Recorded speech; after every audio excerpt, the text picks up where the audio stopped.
En actualité, les parties prenantes du CNFE, entendez Comité national de facilitation des échanges, se sont réunis à Abidjan du 23 au 24 juin 2025.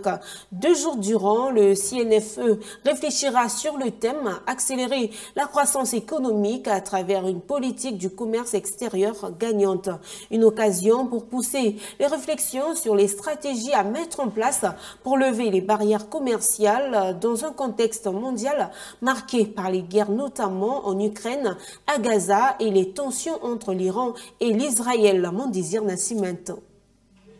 La Côte d'Ivoire s'est dotée d'une stratégie de commerce extérieur devant lui permettre de se positionner comme un modèle de facilitation des échanges en Afrique pour favoriser un commerce efficace, harmonieux et dynamique. Cette stratégie orientée sur 4 axes sur une période de 5 ans, à savoir 2024 à 2029, est exécutée par plusieurs institutions, toutes parties prenantes du Comité national de facilitation des échanges CNFE. 2 jours durant, ce comité se réunit à Abidjan pour faire le point des activités exécutées depuis l'élaboration de la stratégie. Félicien Gbato, conseiller technique du directeur général du commerce extérieur, se réjouit de la tenue de cette réunion qui permettra de trouver des solutions au goulot d'étranglement de cette stratégie dans un contexte marqué par les guerres en Ukraine, à Gaza, en Iran et en Israël. Nous sommes à une séance du Comité national de facilitation d'échange qui se réunit avec pour objet de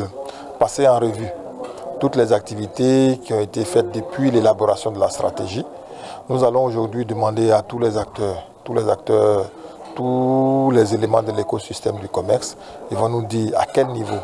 ils ont avancé dans la mise en œuvre de la stratégie, quelles sont les difficultés rencontrées, et la direction générale qui est à la présidence de ce comité national de facilitation va leur apporter le soutien, comment orienter les activités dans les perspectives, dans les nouvelles perspectives, parce que comme l'a dit le directeur général,